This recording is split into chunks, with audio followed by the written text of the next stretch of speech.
نحمده ونصلي ونسلم على رسوله الكريم أما بعد وبالسند المتصل منا إلى أمير المؤمنين في الحديث محمد بن إسماعيل البخاري رحمه الله قال: باب قول الله ونضع الموازين القسط ليوم القيامة وأن أعمال بني آدم وقولهم يوزن.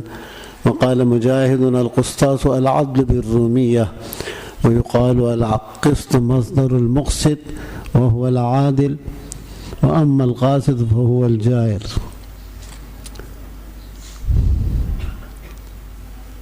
قال حدثنا أحمد بن أشكاب قال حدثنا محمد بن فضيل عن عمارة بن القعقاع عن أبي زرعة عن أبي هريرة رضي الله تعالى عنه قال: قال النبي صلى الله عليه وسلم: كلمتان حبيبتان إلى الرحمن خفيفتان على اللسان ثقيلتان في الميزان، سبحان الله وبحمده سبحان الله العظيم.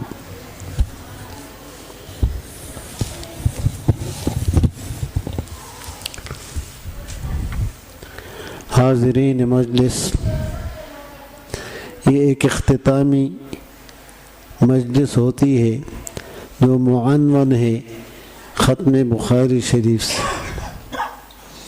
لیکن اس میں صرف ختم بخاری نہیں ہوتا بلکہ اس میں دعائیں ہوتی ہیں. جیسے بھی دعاؤں کے لیے کہا گیا کہ فلانے فلانے فلانے کے لیے دعا کیجیے، یہ دعاؤں کی مجلس ہے.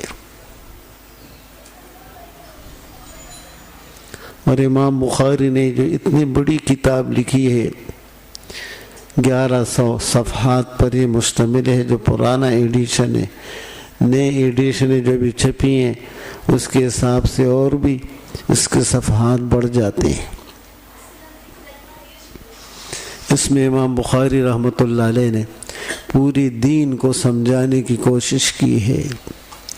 خوش قسمت ہیں وہ طالبات، وہ معلمین و معلمات جو درس و تدریس میں مشغول ہیں اور مختلف کتابوں کے اندر وہ فنون پڑھا رہی ہیں یا فقہ پڑھا رہی ہیں یا اصول فقہ پڑھا رہی ہیں، یا جو استاذ پڑھا رہے ہیں، ناظرہ پڑھانے والے، حفظ پڑھانے والے، تجوید پڑھانے والے، سبھی مبارکباد کے مستحق ہیں. ہم سب کا مقصد، تمام حاضرین کا، ہم سب کا مقصد یہ کہ اللہ راضی ہو جائے، اور اگر اللہ تعالیٰ راضی ہو گئے تو دنیا و آخرت کے تمام مسئلے اللہ تعالیٰ حل فرما دیں گے. اور کامیابی اللہ نے دین میں رکھی ہے. دین سے مراد تبلیغی جماعت والی دین نہیں ہے کہ وہ صرف اپنے اس کارروائی کو دین کہتے ہیں. دین بہت پھیلا ہوا ہے. دین جو ہے نورانی قاعدہ بھی دین ہے، الف با تا سا جو پڑھاتے ہیں یہ بھی دین ہے. ناراض ہو جانے کے. تجوید جو پڑھا رہے ہیں یہ بھی دین ہے.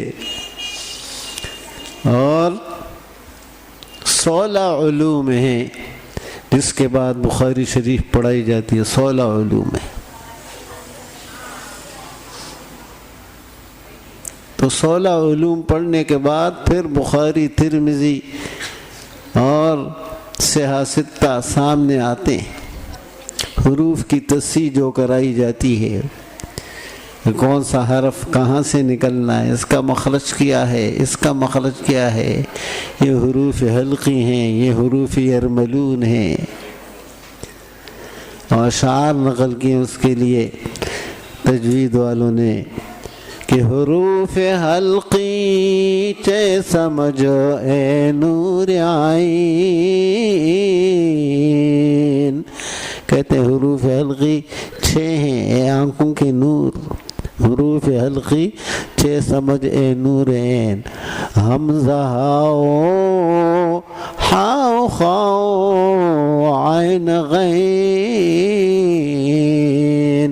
حمزہ ہے، ہا ہے، ہا ہے، خا ہے، عین ہے، غین ہے. یہ سب چھوٹے چھوٹے بچوں کو نورانی قاعدے میں ایک ایک سال لگاتے ہیں، پھر کہیں نورانی قاعدہ وہ سمجھ میں آتا ہے، پھر ناظرہ پڑھتے ہیں، ناظرہ پڑھنے کے بعد پھر حفظ پڑھتے ہیں، حفظ پڑھ لینے کے بعد پھر اعدادیات ہیں، کئی مدارس میں 5 سال کا اعدادیہ ہے جس میں میٹرک وغیرہ بھی کرائی جاتی ہے،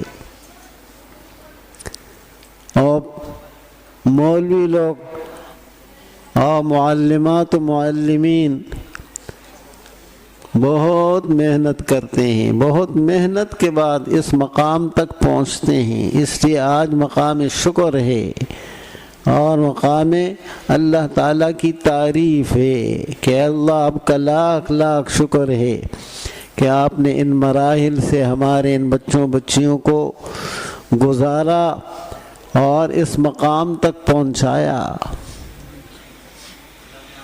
دنیا میں آپ سنتے ہیں فلانا خلیفہ ہے، فلانے کا فلانا خلیفہ ہے، فلانے کا فلانا خلیفہ ہے، فلانے کا، بے شمار بزرگان دین ہیں اور ان کے خلفاء ہیں، طرح طرح اچھے بزرگ ہیں، ان کے خلفاء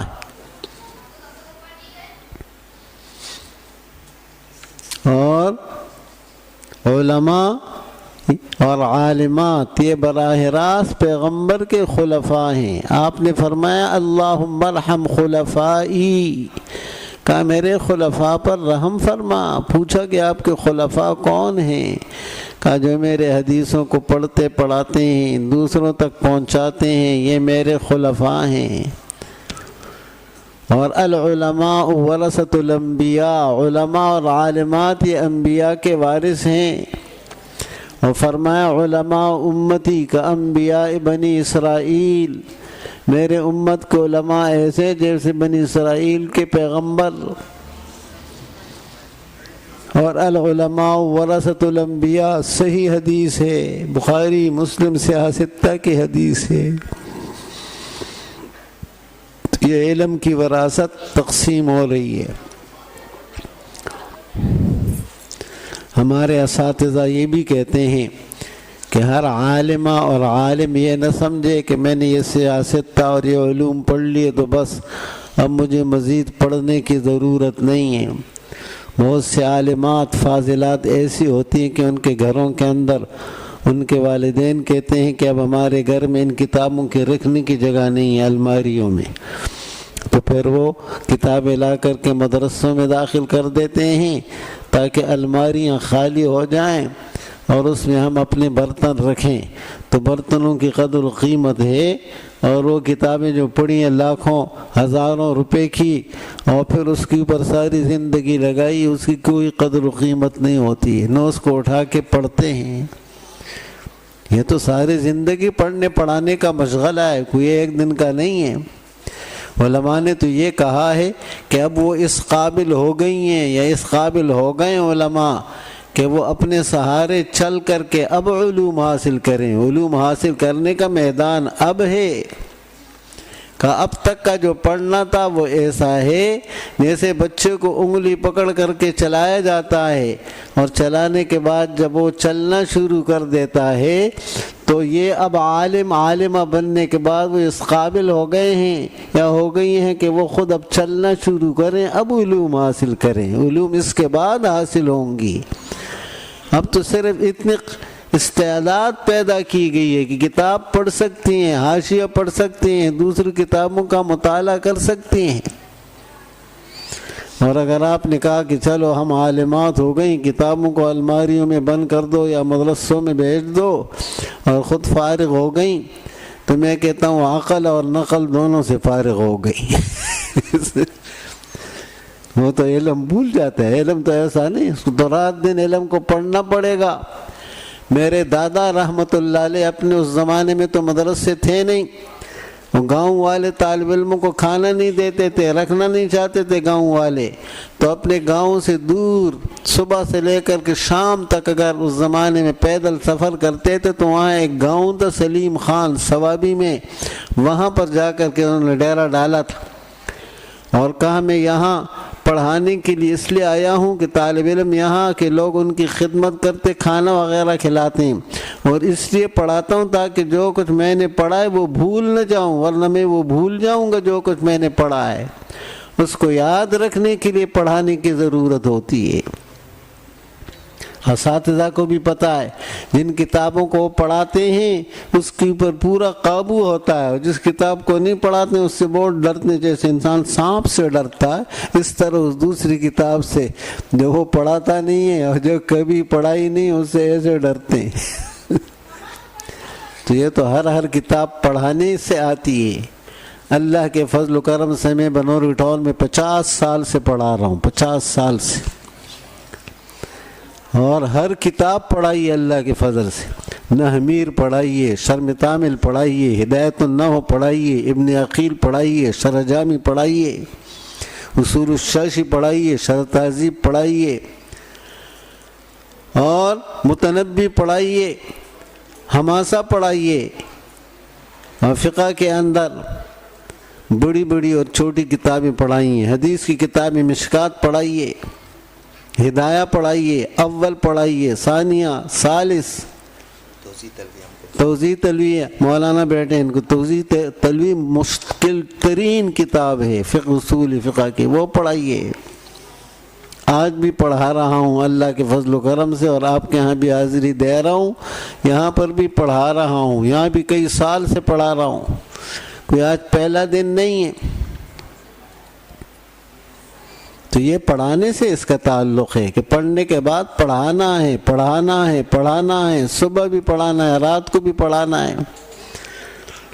صبح میں فجر کے بعد اپنے ہاں فجر کے بعد ایک رکوع یا آدھے رکوع کا قرآن شریف کا درس دیتا ہوں، اور اس کے لیے مطالعہ رات کو کرتا ہوں، اور جو دوسرے مدارس جہاں جہاں پڑھاتا ہوں ایک نظر اس کے اوپر رات کو ڈالتا ہوں، رات کو سوتا بھی ہوں، جاگتا بھی ہوں، چونکہ شوگر کا مریض ہوں 2-3 مرتبہ اٹھتا ہوں، ہر مرتبہ جب اٹھتا ہوں وضو کر کے 2-4 رکعت نمازیں بھی پڑھتا ہوں، پھر دعائیں بھی کرتا ہوں، کتنی مرتبہ اٹھتا ہوں، پھر نماز پڑھتا ہوں، پھر دعائیں کرتا ہوں، کوئی کتاب اس کا مطالعہ نہیں کیا تو سرسری نظر اس پر ڈالتا ہوں۔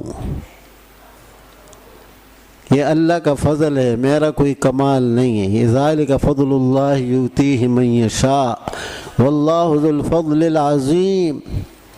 شاگرد لاکھوں نہیں، لاکھوں سے بھی ان کی تعداد زیادہ ہے۔ کچھ براہ راست شاگرد ہیں، کچھ شاگردوں کے شاگرد ہیں، کچھ شاگردوں کے شاگردوں کے شاگرد ہیں۔ طالبات، یہ آپ کا مفتی رضوان صاحب جو مولانا ابرار صاحب کے صاحبزادے ہیں، ان کے گھر کے تمام خواتین اور تمام مرد میرے شاگرد ہیں، اور ان کی خانقاہ ہے، خانقاہ کے اندر کتنے لوگ ان کے مرید ہیں، استفادہ کر رہے ہیں۔ آپ کے ہاں بھی یہ جو بھورا ہے عملیات کرتا ہے، آپ کے ہاں گلی میں بیٹھا ہوا ہے، یہ بھورا بھی ہمارا شاگرد ہے، اس نے ہمارے ہاں پڑھا ہے۔ ایک مرتبہ اس نے ایسی کوئی حرکت کی تو میں نے اس کو تپڑ مار کے وہاں پھینک دیا۔ آپ کا یہ عامل جو بیٹھا ہوا ہے ادھر، اللہ کے فضل۔ اور یہاں واعظ و نصیحت کے لیے بیٹھا ہوں۔ حدیث جو آخری ہے وہ بہت مشہور ہے، وہ ایسے مشہور ہو گئی ہے اور ہر جگہ لوگ سنتے سناتے ہیں کہ اس کو سن سن کر کے لوگوں کے دماغ پک گئے۔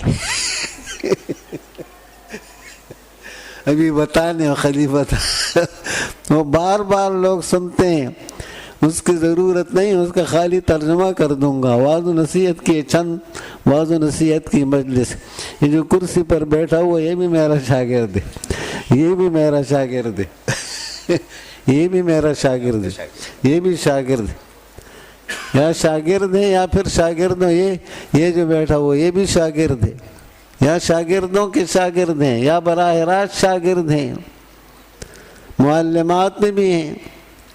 بہرحال تو علم پڑھنے پڑھانے سے تعلق رکھتا ہے۔ ہمارے نبی کو جو پہلا سبق پڑھایا گیا وہ ہے اقرا اقرا اقرا اقرا اقرا، پڑھو پڑھو پڑھو۔ کہا ما انا بقاری، کہا میں تو پڑھا ہوا نہیں ہوں۔ کہا انشاءاللہ آپ پڑھ لیں گے اور آپ کی ساری امت پڑھے گی۔ اقرأ بسم ربک الذی خلق خلق الانسان من علق اقرأ وربک الاکرم الذی علم بالقلم علم الانسان ما لم یعلم۔ وہی کی ابتدا ان آیات سے ہوئی جس میں ہے پڑھو، اور پھر پڑھایا اور آپ نے پڑھا۔ اب لوگوں نے اپنے اسکولوں کے نام اقرا رکھ دیے، خوب پیسے کما رہے ہیں۔ یہ جو ہے ان کی وردی کی فیس ہے، اور یہ ان کے کاپی کی فیس ہے، اور یہ ان کے داخلہ فیس ہے، اور یہ ان کے ماہانہ فیس ہے۔ پیغمبر نے جب اقرا پڑھایا تو اس وقت یہ فیسیں تھیں؟ ہم نے اس اقرا کے نام کو اور اس لفظ کو لے کر کے پتہ نہیں کیا کیا دکان کھولے، اور کیا کیا ہم نے مزے اڑائے اور اڑا رہے ہیں۔ آج اس کی فیس ہے، آج اس کی فیس ہے۔ آج بوٹ جو ہے، جو ہمارا بوٹ ہے وہ خریدنا پڑے گا، ورنہ دوسرا بوٹ قابل قبول نہیں ہے۔ جو ہمارا جراب ہے وہ خریدنا پڑے گا، دوسرا جراب قابل قبول نہیں ہے۔ آج ہمارا بنیان سردی کا وہ خریدنا پڑے گا، دوسرا قابل قبول نہیں ہے۔ یہ قیامت میں اللہ کو کیا جواب دیں گے یہ اقرا والے؟ اگر پیغمبر پوچھے کہ میں نے جو وحی لائی تھی اس میں یہ قیودات اور یہ بندشیں تھیں جو آج تم نے یہ بندشیں لگائی ہیں۔ اللہ تعالی ہم سب کے حال پر رحم فرمائے۔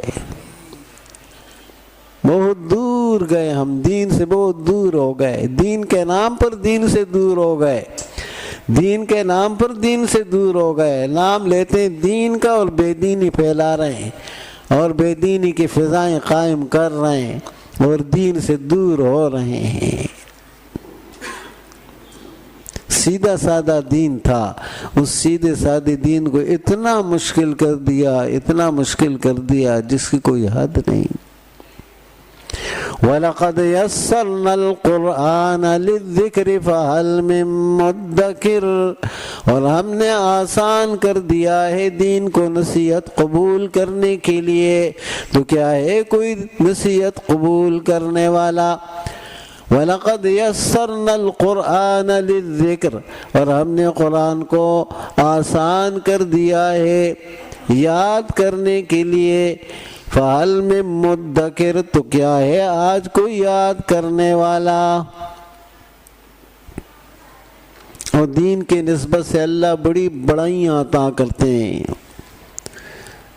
اور جب دین آ جاتا ہے تو دنیا دین کے تابع ہے۔ تبلیغ جماعت والے فرماتے ہیں کہ دیکھو ایک پرندہ اڑ رہا ہے، تو اگر آپ پرندے کے پیچھے بھاگیں گے تو نہ پرندہ ہاتھ آئے گا نہ اس کا سایہ ہاتھ آئے گا، لیکن آپ نے اگر پرندے کو پکڑ لیا تو پرندہ بھی ہاتھ آ جائے گا، سایہ بھی ہاتھ آ جائے گا۔ اگر دین کو اپنا لیا، دنیا و آخرت دونوں کی جتنے کامیابیاں ہیں وہ سب آپ کے قدموں میں آ جائیں گی۔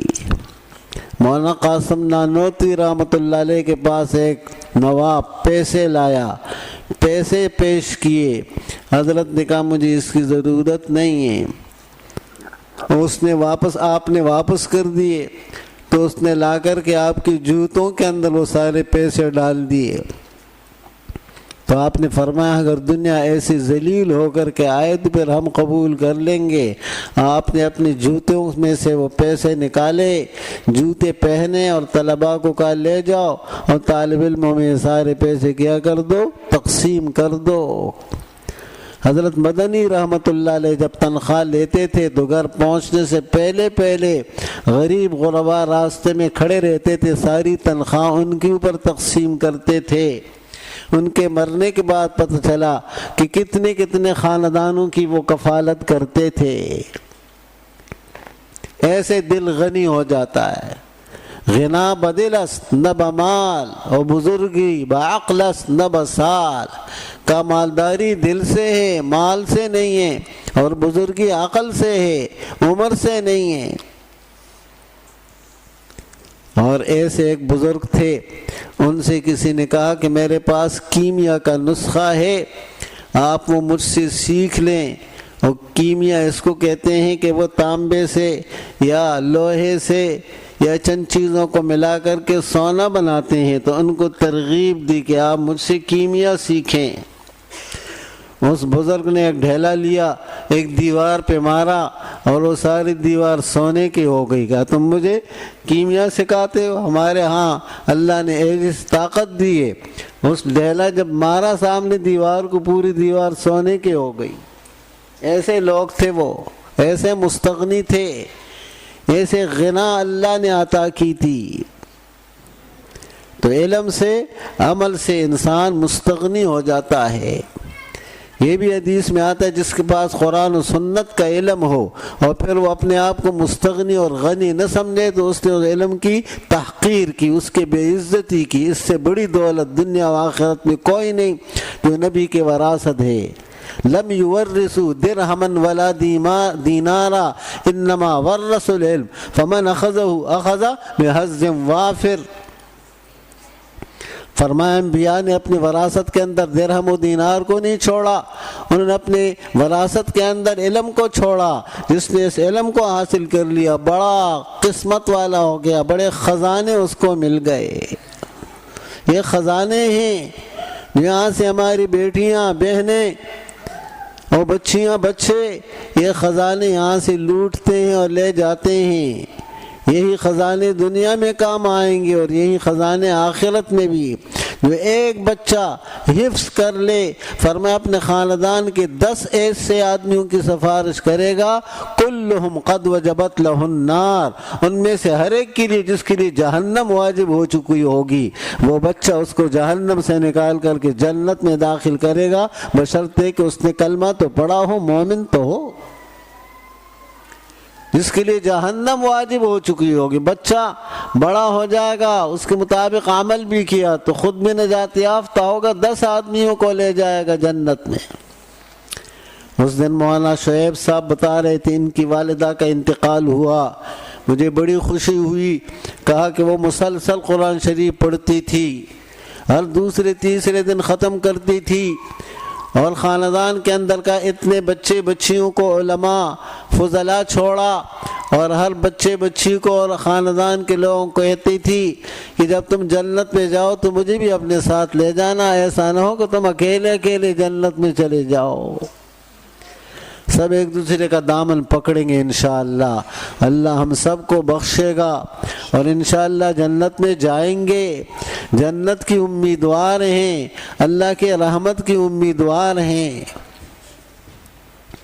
مفتی محمد شفیع صاحب مفتی اعظم پاکستان رحمت اللہ علیہ نے معارف القرآن میں کہیں لکھا ہے کہ اللہ قیامت کے دن علماء کو بلائیں گے اور فرمائیں گے کہ میں نے اس لیے علم نہیں دیا تھا تمہیں کہ دنیا والوں کے سامنے تمہیں رسوا کروں، میں نے تمہیں عزت دینے کے لیے علم دیا تھا، جاؤ دائیں ہاتھ سے سیدھے جنت میں داخل ہو جاؤ۔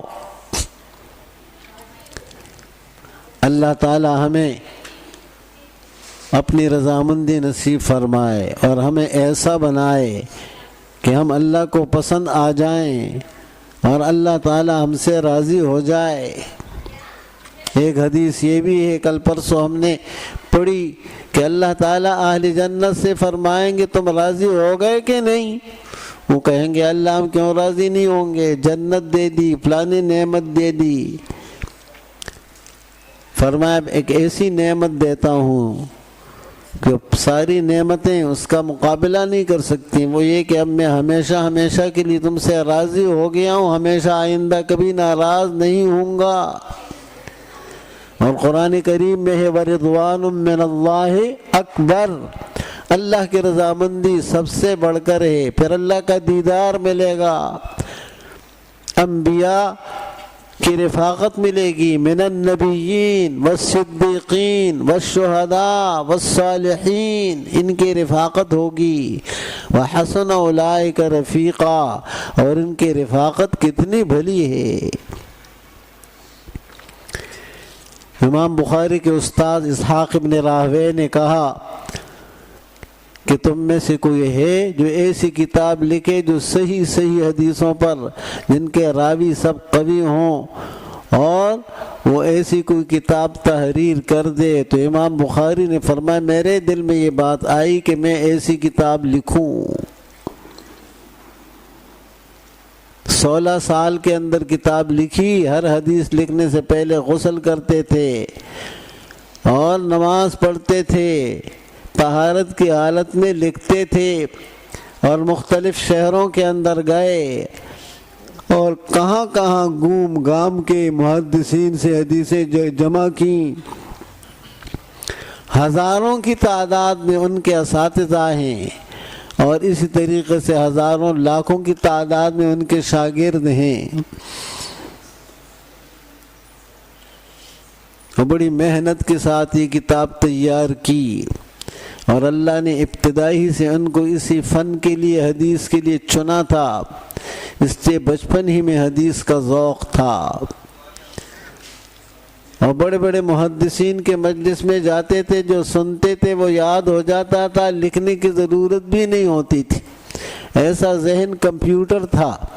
ایک مرتبہ ان کے ساتھی لکھ رہے تھے اور یہ ویسے بیٹھے ہوئے تھے، تو ساتھیوں نے طعن و تشنیع کی کہ تم اپنا وقت ضائع کر رہے ہو، تو انہوں نے کہا اچھا تم نے کتنے حدیثیں لکھی ہیں؟ کہا اتنی۔ کہا سنو مجھ سے، وہ ساری سنا دی جو انہوں نے ہزاروں کی تعداد میں لکھی تھیں۔ امام بخاری نے زبانی وہ ساری حدیثیں سنا دیں۔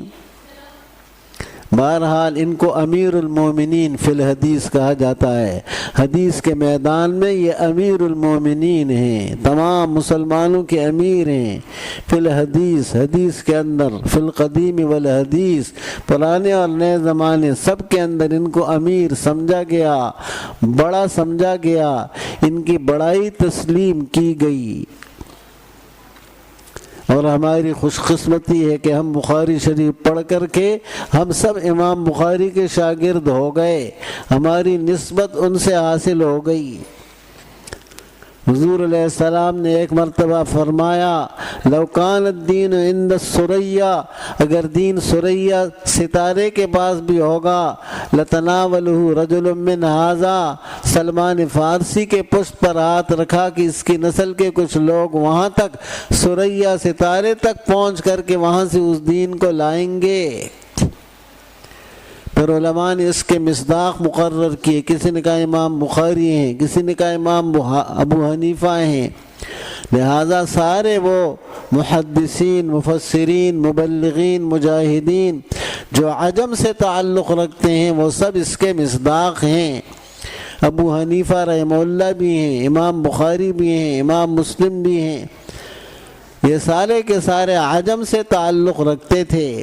بخارا اس طرف ہے، ترمذ بھی اس طرف ہے، اور بہت سا دین کا حصہ وہ عجم کے اندر عجمیوں نے محنت کر کے دین کو قبول کیا، اور قبول کر کے اس کے امام بنے اور اس کے بڑے بنے۔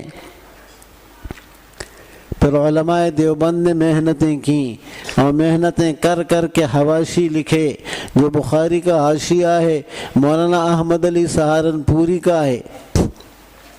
شیخ الحدیث نے کئی سال بخاری کا درس دیا، ان کے شاگردوں نے جمع کیا، مولانا شاہد صاحب نے، مولانا احسان صاحب نے، اور ان لوگوں نے ان تقریروں کو مربوط کر کے تقریر بخاری کے نام سے جمع کیا، جو انتہائی مربوط اور مضبوط تقریر ہے۔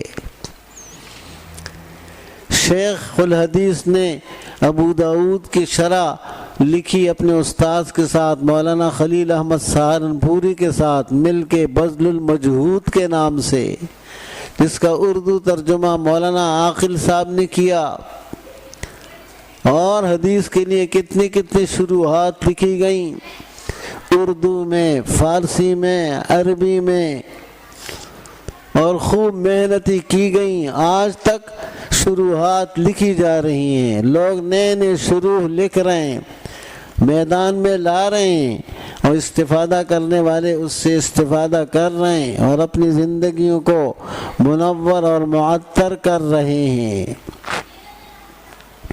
امام بخاری نے پہلی حدیث جو نقل کی اس میں وحی کا اور وحی کے ذیل میں نیت کا ذکر کیا ہے کہ مومن کو چاہیے اس کی نیت خالص ہو، اور اخیر کے اندر ترازو کا ذکر کیا ہے، اس بات کی طرف اشارہ کرنے کے لیے جب نیت خالص ہوگی تب میزان عدل کے اندر تول کر کے وہ بھاری ہوگا، اور اگر نیت خالص نہیں ہوگی تو وہ عمل جو ہے اس کا کوئی تول نہیں ہوگا، وہ بھاری نہیں ہوگا۔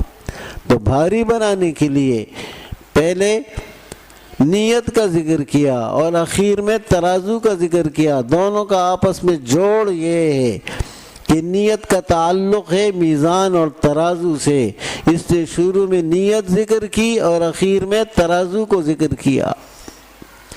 ترجمہ کرتا ہوں، ختم کرتا ہوں، آپ مجھ سے زیادہ باتیں جانتے ہیں اور آپ کو معلوم ہے۔ یہ آخری باب جو ذکر کیا ہے، باب قول اللہ ونضع الموازین القسط لیوم القیامہ کا ہم رکھیں گے ترازو قسط کی، انصاف کی، قیامت کے دن۔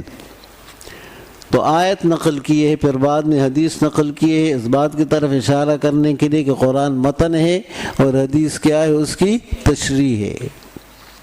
پھر موازین جمع کا صیغہ ہے اور القسط اس کی صفت ہے، وہ مفرد ہے۔ تو اس پر اعتراض کیا گیا کہ صفت موصوف میں مطابقت ہونی چاہیے، یہاں صفت موصوف میں مطابقت نہیں ہے۔ تو جواب دو دیے، ایک جواب یہ دیا کہ مصدر جو ہوتا ہے اس کو جمع اور تثنیہ نہیں کیا جاتا، اس لیے القسط جو ہے چونکہ یہ مصدر ہے، اس لیے میزان قسط، میزانان قسط اور موازین قسط، سب کے لیے وہ قسط ہی آئے گا۔ اور بعد نے کہا یہاں زوات کا لفظ محذوف ہے، الموازین زوات القسط، کہ ہم ترازو رکھیں گے جو انصاف والے ہوں گے، دنیا والوں کے ترازو کی طرح نہیں ہے کہ اس ڈنڈی مار کہ وہ ڈنڈی مارتے رہتے ہیں، لینے کے لیے ترازو اور ہے اور دینے کے لیے ترازو اور ہے۔ وہ ایک شخص تھا، اس نے دو بٹے رکھے تھے، ایک کم درجے کا تھا اور دوسرا بھاری۔ تو جب لوگوں سے لیتا تھا وہ جو بھاری تھا وہ منگاتا تھا، اور جب دیتا تھا وہ جو کم تھا وہ منگاتا تھا۔ اور ایک کا نام رکھا تھا سبحان اللہ اور دوسرے کا نام رکھا تھا الحمدللہ۔ تو کہا سبحان اللہ، وہ بٹا لاؤ، تو کم وزن والا وہ لاتا تھا، پھر کہتا تھا الحمدللہ، وہ بٹا لاؤ، تو جو بھاری تھا وہ سبحان اللہ اور الحمدللہ کو اپنے دھوکے بازی کے لیے سبحان اللہ الحمدللہ استعمال کرتا تھا۔ ایسے ایسے لوگ بھی دنیا، تو اللہ ہمیں ایسے سبحان اللہ الحمدللہ سے محفوظ رکھے، اپنی رضا کے لیے سبحان اللہ الحمدللہ کہنے کی توفیق دے۔ حضرت ابراہیم علیہ السلام کے ساتھ فضائل اعمال میں بھی آپ نے پڑھتے ہیں، حضور علیہ السلام کی ملاقات ہو گئی تو حضرت ابراہیم علیہ السلام نے فرمایا اپنی امت کو میرا سلام کہو۔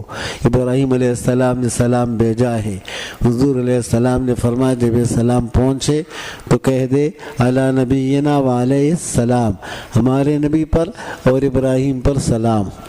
پیغام یہ بھیجا ہے کہ جنت چھٹیل میدان ہے، اس میں کوئی نہ درخت ہے نہ اس میں پودے ہیں، کچھ نہیں ہے۔ یہ تم سبحان اللہ الحمدللہ پڑھتے ہو، اس سے جنت میں پودے لگتے ہیں، اسی سے قصور بنتے ہیں، اسی سے نہریں بنتی ہیں، اسی سے حور بنتے ہیں، اسی سے قصور بنتے ہیں۔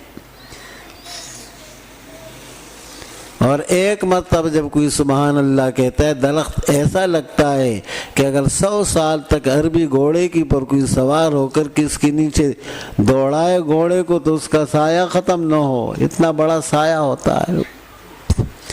تو یہ فضیلتیں ہیں۔ سبحان اللہ کے معنی ہے اللہ ہر عیب سے پاک ہے، اور الحمدللہ کے معنی ہے کہ اللہ تمام صفات کے ساتھ موصوف ہے۔ اور ایک کو صفات اکرام کہا جاتا ہے، دوسرے کو صفات اجلال کہا جاتا ہے، اس لیے اکرام و اجلال دونوں ملا کر کے اللہ کے تمام صفات اس میں آ جاتے ہیں جو منفی ہیں، جس میں نفی کی گئی ہے کہ یہ نہیں ہے، یہ نہیں ہے، اور جو ثابت کیے جاتے ہیں کہ یہ ہے، وہ سب ذوالجلال والاکرام میں آ جاتا ہے۔ اس لیے فرمایا العزو بیا ذوالجلال والاکرام، یا ذوالجلال والاکرام کے ذریعے سے اللہ تعالیٰ کی پناہ میں پناہ حاصل کر لیا کرو۔ اور اپنے بیٹی کو جو وظیفہ بتایا رات کو سوتے وقت، وہ بھی سبحان اللہ الحمدللہ اللہ اکبر بتایا، اور فقیر صحابہ نے کہا کہ یہ امیر تو صدقات کرتے ہیں، خیرات کرتے ہیں، ہم نہیں کر سکتے۔ ان کو بھی یہی وظیفہ بتایا کہ اس وظیفے کے ذریعے سے تم مالداروں کے ساتھ مل جاؤ گے۔ پھر مالداروں نے بھی وہ وظیفہ شروع کر دیا، وہ تو حضور کے زمانے کے مالدار تھے، وہ پھر آ کر کے شکوہ کرنے لگے۔ تو آپ نے فرمایا ذالک فضل اللہ یؤتیہ من یشاء، یہ اللہ کا فضل ہے کہ اللہ نے ان کو دولت دی حلال کی اور اس کو خرچ کرتے ہیں، اس میں میں کیا کر سکتا ہوں کہ وہ بھی وہی وظیفہ بھی پڑھ رہے ہیں اور ساتھ ساتھ وہ کیا ہے، تسبیحات بھی پڑھ رہے ہیں۔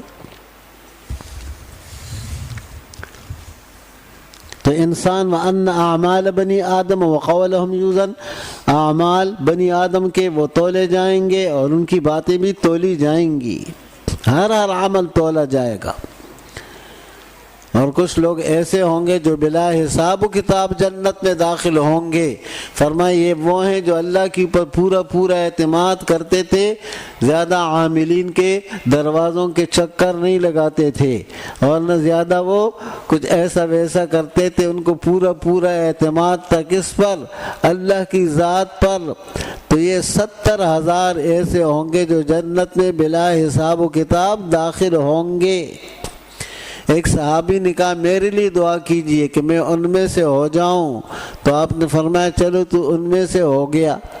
دوسرا کھڑا ہو گیا، اس نے کہا میرے لیے بھی دعا کیجئے، کہا نہیں بس سبقک بہا عکاشہ، یہ تو عکاشہ نمبر لے گیا، اس نے کہا تو ہم نے کہہ دیا۔ یہ پیغمبر کی زبان ہے، پیغمبر کہے کہ ادھر ہو تو ادھر ہو جاتا ہے، پیغمبر کہتا ہے تو ادھر ہو تو ادھر ہو جاتا ہے۔ ایک سائل تھا اور اس بھیک مانگتا تھا اور یہ شعر پڑھا کرتا تھا، تو میں اس کو یہاں بخاری کے درس میں آپ لوگوں کے سامنے ہمیشہ پڑھتا ہوں۔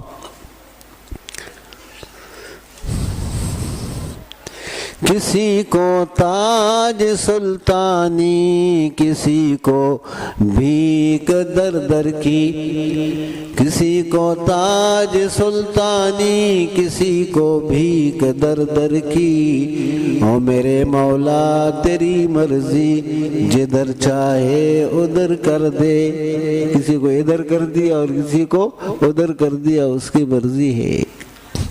تو اعمال تولے جائیں گے، باتیں بھی تولی جائیں گی۔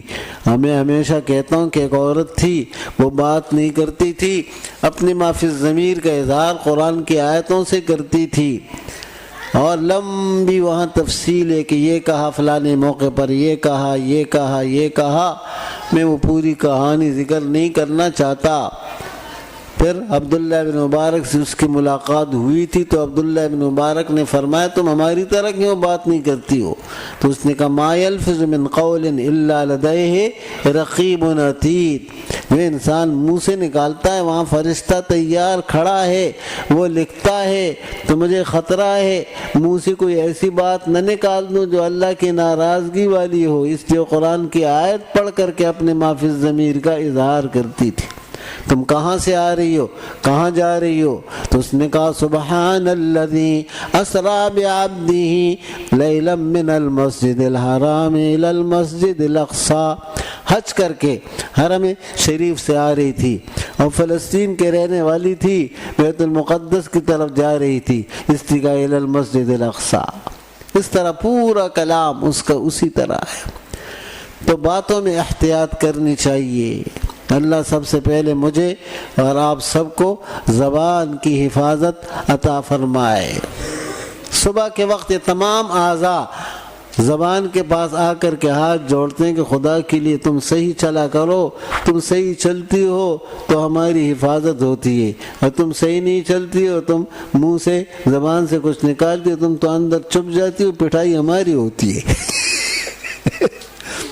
زبان تو اندر چھپ جاتی ہے اور جو باہر اعضاء ہے پٹھائی ان کی ہوتی ہے۔ تم صحیح چلا کرو تاکہ ہماری حفاظت ہو۔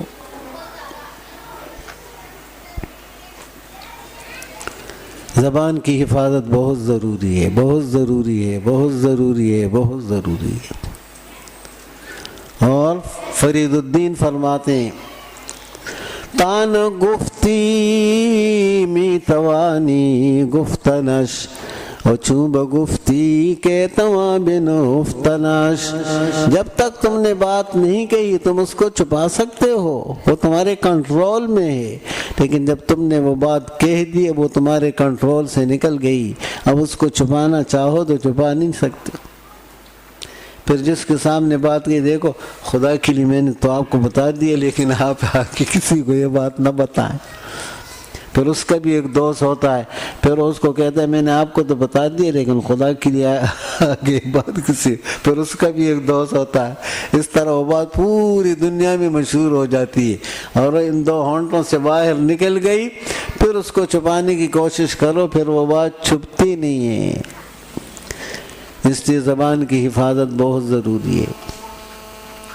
بعض لوگ کہتے ہیں کہ وہ مجھے غصہ آ گیا تو میں نے غصے میں بیوی کو طلاق دی، تو علماء ان کو کہتے ہیں محبت میں تو کوئی طلاق نہیں دیتا، جتنے بھی لوگ طلاق دیتے ہیں وہ کس میں دیتے ہیں؟ غصے میں دیتے ہیں۔ ثلاث جدہن جد وہزلہن جد، تین چیزیں ایسی ہیں کہ اس کا مذاق بھی سچ ہے اور سچ بھی سچ ہے۔ ایک آیت دارالافطار میں مولانا ولی صاحب سے کہا کہ میں اپنی عورت کو ایک طلاق تو روزانہ دیتا ہوں، لیکن آج مجھے زیادہ غصہ آ گیا تو میں نے 3 طلاقیں دے دی۔ اس کا خیال یہ کہ ایک طلاق جو دے رہا ہے وہ اسے ہوا میں اڑ جاتا ہے، اور آج جو میں نے 3 ایک ساتھ دی تو شاید یہ طلاقیں ہو گئی۔ اس نے کہا وہ کب کی تیرے نکاح سے جدا ہو چکی ہے، اب وہ تیری بیوی نہیں رہی۔ تو یہ بھی تو زبان سے طلاق کی کلمات استعمال کیے جاتے ہیں نا، اگر طلاق کی کلمات نہیں استعمال کرتا اور کچھ کر دیتا، پٹائی کر دیتا، لیکن وہ تو عورت پر کمزور ہے، پٹائی کر سکتا ہے، اگر یہ ایک مکہ لگائے تو 2-3 مکے لگا دے گی۔ یہ وہ زمانہ نہیں ہے کہ بیوی کو مکہ مارو، یہ ہم 15ویں صدی کے اندر چل رہا ہے جس میں مرد پٹتے ہیں اور یہ پیٹ نہیں سکتے۔ نسیم خان ایک تھا، مولانا ظفر علی کا مرید تھا، اور اس نے اپنی بیوی کو طلاق دی۔ یہ گلشن اخبار حسن علوم کی بات ہے۔ تو اس کی بیوی لڑنے کے لیے آ گئی، اور بیوی نے کہا کہ تم نے مجھے طلاق نہیں دی، میں نے تم کو طلاق دی، اور کہا جس گھر میں تم بستے ہو میرا گھر ہے اور میرے اختیار میں، نکلو اپنا سامان یہاں سے نکالو، جاؤ دفع ہو جاؤ، تم نے مجھے طلاق نہیں دی، میں نے تم کو طلاق دیے گا۔ تو آج وہ الٹا ہو گیا زمانہ، ہر چیز الٹی ہو گئی۔ اللہ حفاظت فرمائے، زبان کی حفاظت فرمائے۔ وقال مجاہد القسطاس والعدل بالرومیہ، امام مجاہد نے فرمایا کہ قسطاس یا قسطاس عدل کے معنی میں ہے، رومی زبان میں ہے۔ مولانا ظفر علی خان صاحب رحمۃ اللہ علیہ ہمیشہ اپنے درسوں میں کہا کرتے تھے کہ امام مجاہد نے 30 سال تک حضرت عبداللہ ابن عباس سے تفسیر پڑھی، اور آج ہم ایک مرتبہ تفسیر پڑھ لیتے ہیں تو پھر پوچھتے ہیں دوبارہ تفسیر پڑھنے کی ضرورت ہے یا نہیں ہے۔ کہ وہ 30 سال تک حضرت امام مجاہد اور وہ عبداللہ ابن عباس سے تفسیر پڑھتے رہے، اور کہا حالت سجدے کے اندر پھر امام مجاہد کا انتقال ہوا۔ ایسے موقع پر میں بہت سے لوگ مجھے یاد ہیں جن کا اچھی حالت کے اندر انتقال ہوا، وقت نہیں ہے کہ ان سب کو ذکر کروں۔ شیخ القرآن مولانا غلام اللہ خان صاحب رحمۃ اللہ علیہ، وہ ابو ظہبی کے اندر تقریر فرما رہے تھے، تقریر کے دوران ان کو دورہ پڑا اور پھر اللہ تعالیٰ تک پہنچ گئے۔ قاری زبیر صاحب جو ہمارے بنوری ٹاؤن کے استاد ہیں، ان کے والد محمد چترالی وہ حفظ کے کلاس میں پڑھا رہے تھے، سینے میں تکلیف اٹھی، ڈاکٹر اسماعیل صاحب کے ہاں گئے، وہیں پر ان کا انتقال ہوا۔ مولانا ادریس مرٹھی جلالین پڑھا رہے تھے، تکلیف شروع ہو گئی، گھر گئے اور انتقال ہو گیا۔ مولانا یوسف البنوری نظریاتی کونسل کے ممبر تھے اور وہاں پر جا کر کے گفتگو کر رہے تھے، علمی بحث کے اندر دورہ پڑا، انتقال ہو گیا۔ مولانا احتشام الحق تھانوی مدراس گئے تھے اور وہاں پر درس دینے کے لیے اور تقریر کرنے کے لیے ان کو دل کا دورہ پڑا اور مدراس سے ان کی لاش لائی گئی۔ اور ایسے کتنے کتنے لوگ ہیں قرآن پڑھتے ہوئے اور پڑھاتے ہوئے وہ اس دنیا سے تشریف لے گئے۔ بہرحال ہم اپنے لیے بھی یہ دعا کریں کہ اللہ ہم دین پڑھتے پڑھاتے آپ کے پاس پہنچ جائیں، نیک کام کرتے ہوئے آپ کے پاس پہنچ جائیں۔